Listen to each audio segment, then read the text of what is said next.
Now, there's lots of associations in this business. I'm finding that out. Ones you didn't know even. No, I had no idea. I suspect there are some associations that view each other, I don't want to say competitors, but rivals of some sort or another. Do you see that being a problem in your early learning stage here?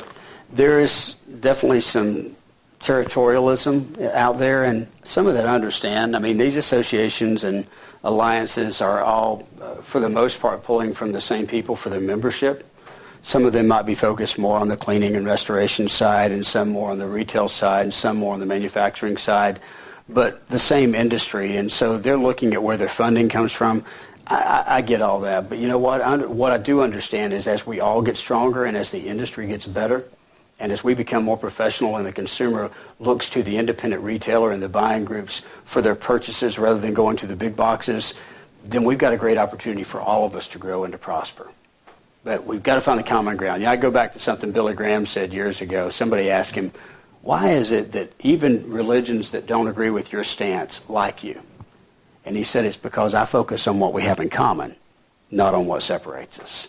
And I think that's what we've got to do with all these associations and alliances, is we've got to come together and say, okay, let's focus on the things we do agree on. Yeah, there's going to be some things we disagree on. That's okay. But on the things we do agree on, let's make all of our voices say and sing the same thing. Sounds good to me. I guess it's safe to assume that building membership is going to be, draw a major amount of your effort going forward. I would think so. No matter what our focus is after the July meeting, no doubt the more members we speak for, the greater the power we have. Well, it does sound like with Tom Jennings moving in that was a new position as far as I could tell. That's right. And really, I was going to focus him maybe more on just the training side or focusing on the, when I interviewed for this job in Las Vegas, they asked me a question. They said, what are your weaknesses? I used to do all the interviewing for the salespeople for Shaw, so I know you're supposed to answer that by saying, well, I work too hard, or even on weekends it's hard to get me to go home. But I wanted them to know, if you bring me in, you need to know who you're getting. And so I said, well, I have two that I'm very aware of. One of them is the technical side, just simply because in the job I'm in today, I'm not involved in that side. And so I need somebody who's got technical knowledge and wisdom. Tom. I said, the other one is I prepare a budget for a group within a much larger group. I'm not used to preparing the budget for the overall structure of an organization, Cammie. And so I was able to go in knowing that I had a right and a left arm that could help me focus on whatever I needed to do. And when those issues become overwhelming, I have somebody that I have total trust in simply to turn it over and say, you take this, call me when you need me. Yeah. And I can focus on the other things that the board of directors and executive board have told me I need to focus on. That's really a good setup because micromanaging is almost what, a lot of heads of organizations get so involved in some of these others that they really don't focus on the big picture, would almost seem to. Yeah, and Dave, if they're doing that, they're not leaders. They're managers. And managers need to be involved in every aspect of what goes on. And I think a good leader understands that they have a management focus, but management is not their only focus. Yeah. And my leadership style is I surround myself. I never feel like I have to be the smartest guy in the room, thank goodness, because I'd be in trouble. But I surround myself with very smart people. I've said for years, somebody's going to run for president one day, and before the election, they're going to tell you who's going to be on their staff if they get elected. Because the president doesn't have to be the smartest person, but they better surround themselves with people that are smarter than them in the areas where they know they're weak. Right. And that's what I'm doing with those two guys. It's great. Getting back to membership, as you mentioned, you have a lot of members, Carpet One, always been that way, I think. In fact, I think Carpet One started from members of the predecessor of your organization, if I'm not mistaken. I'm not sure. But you've got Carpet One, Flooring America, Abbey, Big Bob's, and all the rest of Carpet Splash, yeah. And you have a core of those people. I don't know the numbers, but I would say a lot of your members are Carpet One. There's a lot of people that are probably not members that are Carpet Ones and so on, and I guess part of your effort has to be to draw these people in over and above whatever it is, the attributes that they're gaining from the organizations they're involved in. That sounds like quite a challenge. Well, it is a challenge because the buying group's does such a great job on so many areas already that ideally, when you're looking for membership, you're looking for somebody who says, I have a need, they identify the need, and you can meet the need. The needs are not nearly as obvious with the buying groups or members of groups like the Shaw Flooring Network or the Mohawks groups with they do things right. They know exactly what they're doing. They've got great training organizations, and that's a big core of what they do. My goal right now is I'm simply going in and asking the question, what can WFCA do for you? And I'm asking that at the highest levels that I can ask it, knowing that we're not trying to fill a gap you already fill. We're trying to find a gap you don't fill and be a tool for you, too. So that buying group can look to us and say, okay, here's something you could really do for us, and that has value. Because we shouldn't be having to go out and sell the fact that we have these things. We should be able to go out and let people know they're available, introduce one to the other, and they should logically go, yeah, I need that. What sort of things have you learned in that process? Well, I have learned that it's going to be a little bit more of a challenge with the groups because their strengths are very strong. I mean, the buying groups are growing for reasons because they know what they're doing and they do it well. Some of them have more tools than others do, and so we just simply go in, and I've already met with some of the people with CCA. I plan to meet with the people from Abbey and Carpets Plus. I know these people from an industry standpoint, but my first goal is simply to build a relationship with them and then sit down and, just like you and I are talking, and say, listen, we want to help you. Tell me how we do that. I think the problem often is we go in with a preconceived notion of how we can help somebody, and when that doesn't work out or that's not really a need, then we just sever the relationship and we say it's not important. To me, the goal is first to establish the relationship and say, hey, we can help each other, and then we determine what that is. Mm-hmm.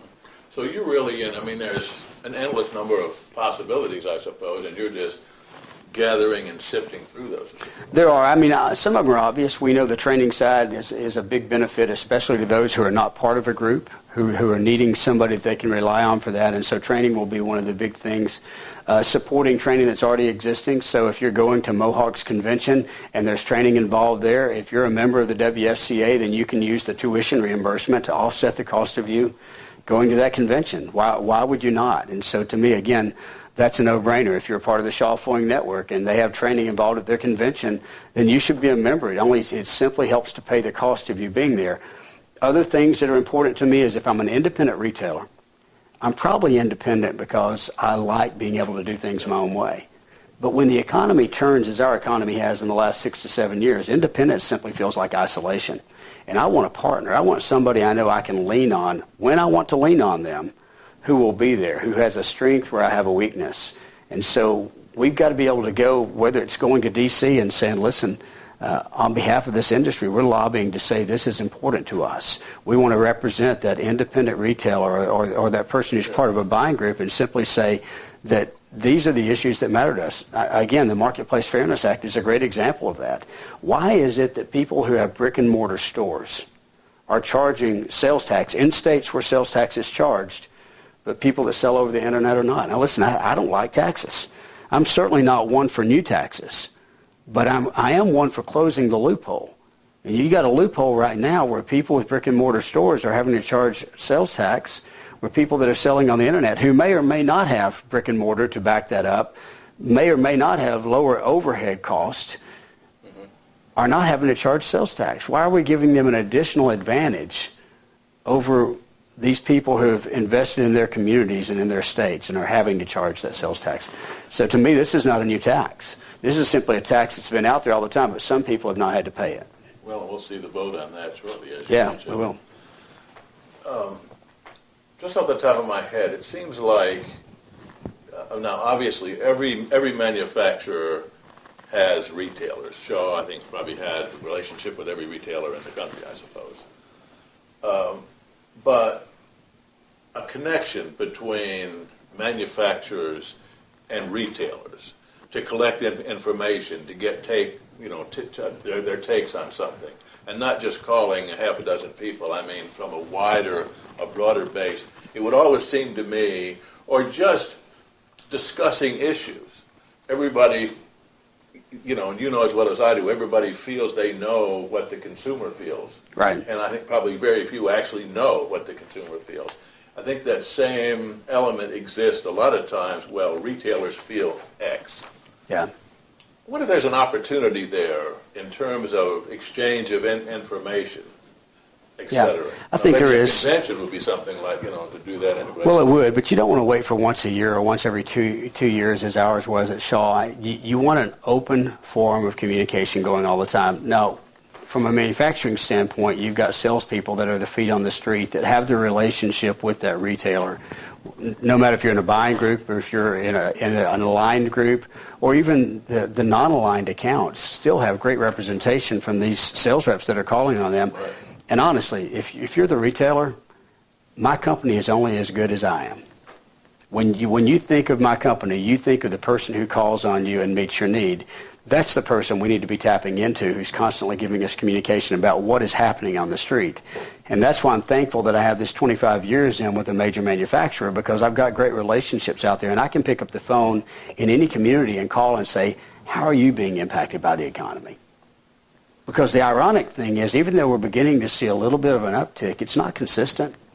There are still communities that are being hit worse now than they were, in the last 3 years. They're still going down, but for the most part, we see that we've leveled off and we're beginning to uptick a little bit, although the confidence doesn't seem to be there to really do what needs to be done, and that is to do a lot more home building and a lot more restoration to the homes that exist. Just in closing, let me ask you personally, quite a change from a manufacturing organization to an association with, 30 board members or something? Yeah, 27 with county executive board and board of directors. It's a lot smaller than it used to be. Yes, it is. You're going to stay here in the Dalton area. Everybody else is going to be back on the West Coast. You're going to be traveling. Mm-hmm. It's quite a change. How is this digested in terms of you personally? Well, I traveled a lot in my job before, and I always have with Shaw, and I dated and married through travel, so my wife is used to that. My kids are used to me traveling. On average with Shaw, I probably traveled anywhere from 75 to 100 days a year, and that's because in order to do your job well, same with WFCA, I need to be out there feeling the pulse of the people that are living the job. They're going to trust me to the level that I'm out there in front of them. And that's why one of the first things that I did is I contacted Jenny in our organization who deals with the association groups around the country, and I said, let them know I'm available to come and speak to them. I'm available to come and sit on their board meetings and simply listen. But I want them to know who I am, and I want them to know that I care. There's an old saying that people don't care how much you know until they know how much you care.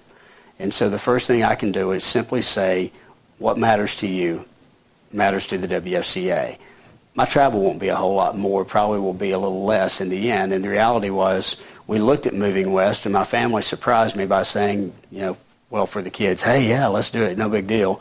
And my wife was willing to consider moving west. And then we realized, if I live west, I'm going to travel east all the time, because the major players in the industry come through or to Dalton. And so that would be the place I would have to meet them.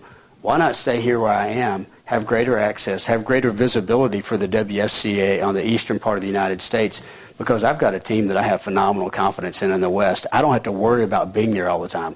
I'll be there every month, and I'll have a busy slate as I did 2 days prior this week. But I need to be where the people that are making the decisions that drive this industry are, and that's in the Dalton area. I live in Chatsworth, very proud to be from Chatsworth, Murray County, most of my life. Moved away to Tennessee for high school and college, and then came back to Chatsworth. It's a great place. This is a great community, and we are a great industry. And we need to convince ourselves of that, and then we've got a lot of other people that will buy that belief from us.